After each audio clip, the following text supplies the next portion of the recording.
નમસ્કાર મિત્રો, આંખો બંધ કરો અને એક ક્ષણ માટે શાંતિ અનુભવો.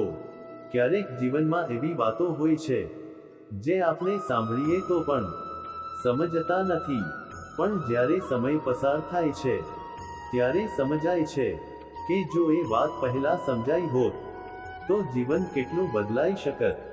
મિત્રો, આજે હું તમને એક એવી વાત કહેવાનો છું જે કદાચ તમારા જીવનની દિશા બદલી શકે છે.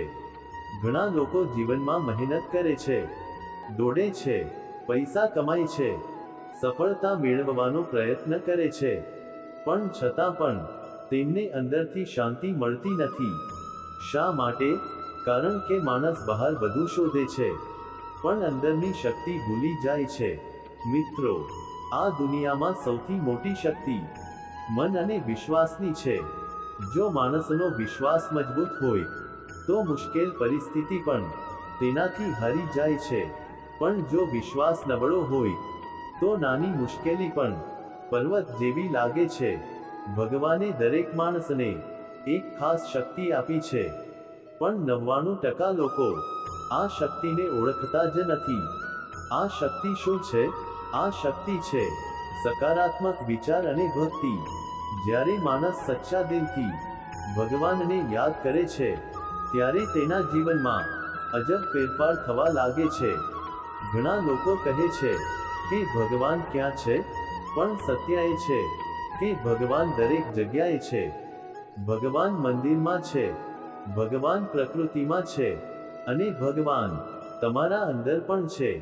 જ્યારે તમે સચ્ચા દિલથી પ્રાર્થના કરો છો ત્યારે ભગવાન તમને સાંભળે છે. શાયદ તરત જવાબ ન મળે, પણ સમય આવતા બધી વસ્તુઓ સાચી થઈ જાય છે. મિત્રો, જીવનમાં 3 વસ્તુઓ ક્યારેય ભૂલશો નહીં. 1 સારો વિચાર, 2 સારા કર્મ, 3 ભગવાન પર વિશ્વાસ. જો આ 3 વસ્તુ તમારા જીવનમાં છે તો કોઈ પણ મુશ્કેલી તમને હારી શકશે નહીં. ક્યારેક જીવનમાં એવો સમય આવે છે જ્યારે બધું ખતમ થઈ ગયું લાગે છે, પણ એ જ સમય તમારા જીવનનો નવો આરંભ હોય છે. ભગવાન ક્યારેય તમને છોડતા નથી. ક્યારેક તેઓ તમારી પરીક્ષા લે છે જેથી તમે વધુ મજબૂત બની શકો. મિત્રો, યાદ રાખજો, જીવનમાં જે થાય છે તે હંમેશા કોઈ કારણથી થાય છે.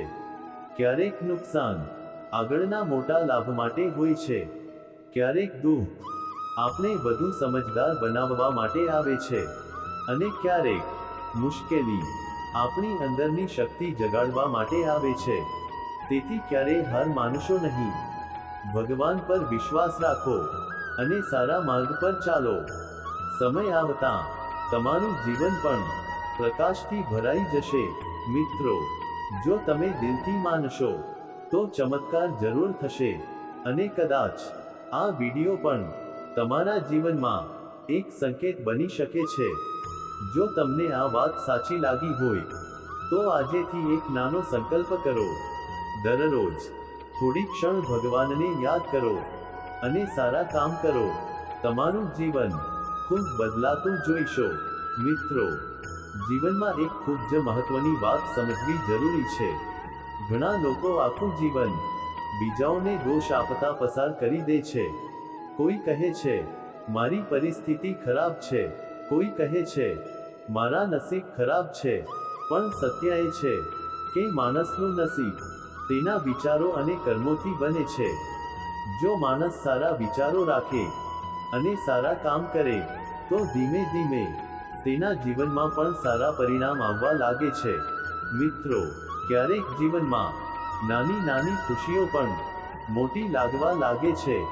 સવારનો ઉગતો સૂર્ય, પંખીઓનો કલરવ, પરિવાર સાથે વિતાવેલી ક્ષણો, આ બધી વસ્તુઓ ભગવાનની સૌથી મોટી ભેટ છે. પણ ઘણીવાર આપણે આ ભેટોને સમજતા નથી અને હંમેશા વધુ મેળવવાની દોડમાં આજે જે છે તેની કદર કરવાનું ભૂલી જઈએ છીએ. તેથી મિત્રો, આજેથી એક નક્કી કરો. દરરોજ જીવનમાં 3 વસ્તુઓ માટે આભાર માનશો. ભગવાનનો આભાર, પરિવારનો આભાર અને જીવનનો આભાર. વિશ્વાસ રાખજો, જ્યારે માણસ આભાર માનવાનું શીખી જાય છે, ત્યારે તેની અંદર અજબ શાંતિ અને આનંદ જન્મે છે, અને એ જ સાચું સુખ છે જે દરેક માણસ શોધે છે. તો મિત્રો, જીવનને સકારાત્મક બનાવો, સારા વિચારો રાખો અને ભગવાન પર વિશ્વાસ રાખો.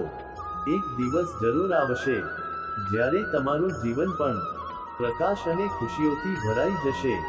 મિત્રો, જીવનમાં એક વાત હંમેશા યાદ રાખજો, ભગવાન ક્યારેય પણ કોઈના પર અન્યાય કરતા નથી. ક્યારેક આપણને લાગે છે કે મારા સાથે જ કેમ ખરાબ થાય છે, મને જ કેમ મુશ્કેલીઓ આવે છે, પણ સત્ય એ છે કે ભગવાન દરેકને તેમની ક્ષમતા પ્રમાણે જ પરીક્ષા આપે છે. જે માણસ મજબૂત હોય છે તેને જ જીવન મોટી જવાબદારી આપે છે. મિત્રો, એક નાની વાત ધ્યાનથી સાંભળજો. જ્યારે જીવનમાં બધું સારું ચાલે ત્યારે માણસ ભગવાનને ભૂલી જાય છે, પણ જ્યારે મુશ્કેલી આવે ત્યારે માણસ ભગવાનને યાદ કરે છે. પણ સાચી ભક્તિ એ છે કે સુખમાં પણ ભગવાનને યાદ રાખવું અને દુઃખમાં પણ ભગવાન પર વિશ્વાસ રાખવો. કારણ કે ભગવાન માત્ર મંદિરમાં જ નથી, ભગવાન તમારા સારા વિચારોમાં છે, ભગવાન તમારા સારા કર્મોમાં છે, અને ભગવાન તમારા સચ્ચા દિલમાં છે. જો તમે આજેથી એક નાનો બદલાવ લાવશો, દરરોજ સવારે એક સારો વિચાર કરશો, કોઈને મદદ કરશો અને ભગવાનને યાદ કરશો, તો વિશ્વાસ રાખજો મિત્રો, ધીમે ધીમે તમારું જીવન પણ સકારાત્મકતા અને શાંતિથી ભરાઈ જશે. અને કદાચ એક દિવસ તમે પાછળ વળીને જોશો અને કહેશો કે આ નાની શરૂઆતે મારું આખું જીવન બદલી નાખ્યું.